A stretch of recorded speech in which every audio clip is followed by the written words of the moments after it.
Unlike Pete Bates, I can't take you to a cemetery for the podcast on the coronoid fractures, but I'd like to bring you here to Cambridge, to the real mathematical bridge, the source of my backdrop. So we've had the virtual meeting, and you'll see in the background a number of tour guides, punts up and down the river, each giving their own reality, their own truth of what they believe mathematical bridge was all about in terms of the history.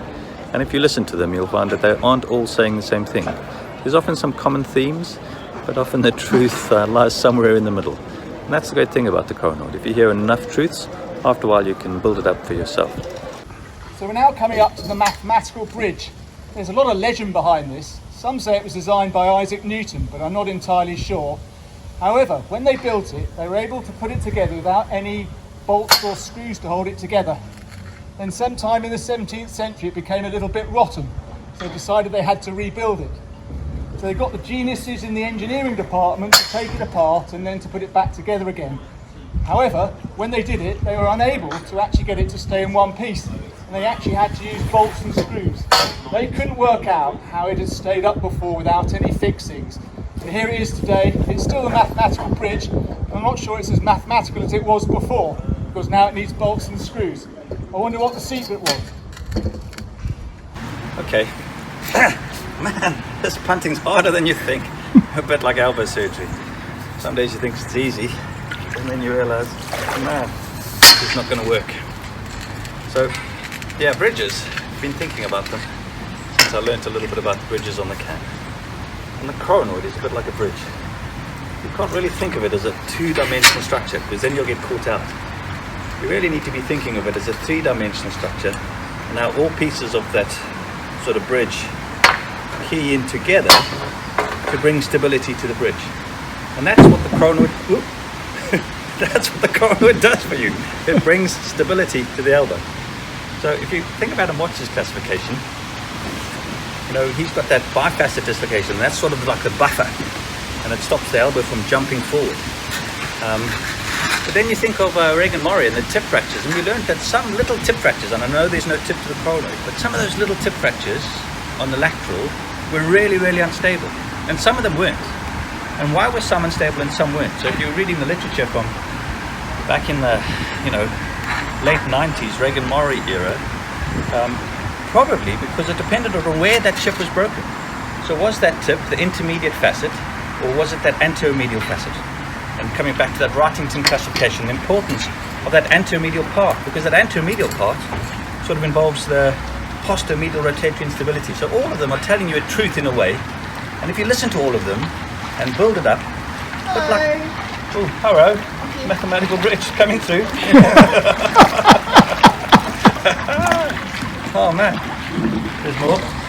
Just got to pause for a second. Okay. So where was I? I was talking about the anteromedial facet and the importance that it doesn't matter just that it's on the lateral, a little tip, but where that tip is really. And that's what this three-dimensional idea of the coronoid comes. It tells you that different parts of the coronoid are broken. And just like bridges, if you think of them in two dimensions, they fall down. We heard the story of the mathematical bridge, how they couldn't quite rebuild it. And maybe they didn't know enough of how the pieces all keyed in. And that's again the problem with the coronoid. Sorry to put my finger at you, but I get so excited about the coronoid, it's sad. You need to know where that piece is broken on the coronoid so that you can decide your approach on how you're going to get to it. Because sometimes you'll get to it from the medial side, and sometimes you'll get to it from the lateral side, and sometimes you'll get it from the back through Boyd if your radial head's not there, and sometimes if it's that anterolateral piece, yes, you may question on whether it needs to be fixed. I like to fix the coronoid, and I like to make it rock solid, because I know if my coronoid's rock solid and my lateral column, my radial head is good, I can get that elbow moving. And that's why we do it. That's why you operate on an elbow. It's not to fix the pieces, but to fix them well enough so that you can get it moving. And what you want to do is make sure that it's stable to within the last 30 degrees of extension. Because if it's stable within the last 30 degrees of extension, it's stable enough to get it moving. I'm going to slow it down a little now as I talk about my case takeaways. You see how easily I get distracted by the canoists.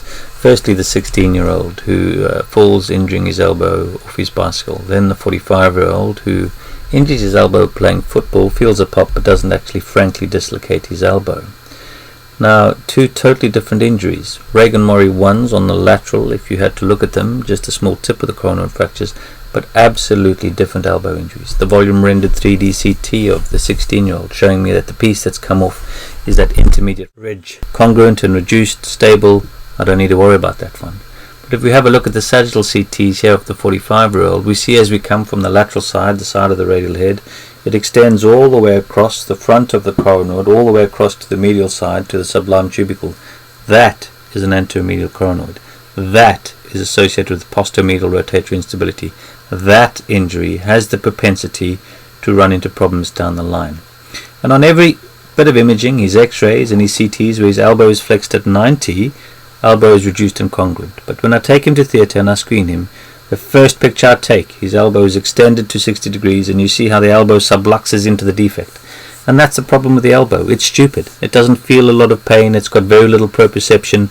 And then what happens is it keeps falling into the defect, wears away the cartilage, and before you know it, a year and a half later, you've got significant arthritis in a 45-year-old. And there's no great solution for arthritis in a 45-year-old elbow. And so while I've got my oar out, I thought I'd stick my oar in. There was a little bit of discussion in the webinar about the proprioception of the elbow. Prof. Watts suggesting that it's all in the collateral ligaments, and repair of the anterior capsule is of very little value from a proprioception point of view. I think it would be interesting to ask the editors of the journal Shoulder and Elbow perhaps to look into the edition of 2019 in October, where it talks about the mechanoreceptors and shows that there are quite significant mechanoreceptors in the anterior capsule. Perhaps it's not a waste of time after all repairing that anterior capsule, particularly if you want to be sure you can get that elbow moving. And that's what we're going to do. We're going to get on moving. And as we fast forward up the cam, it reminds us of Regan Murray's classification, two-dimensional, but the importance of the coronoid. Sean O'Driscoll and his three-dimensional classification and the important different pieces of the coronoid that broken. Professor Watts and his Wrightington classification in the context of instability and how certain patterns of coronoid fracture will then be associated with certain soft tissue injuries.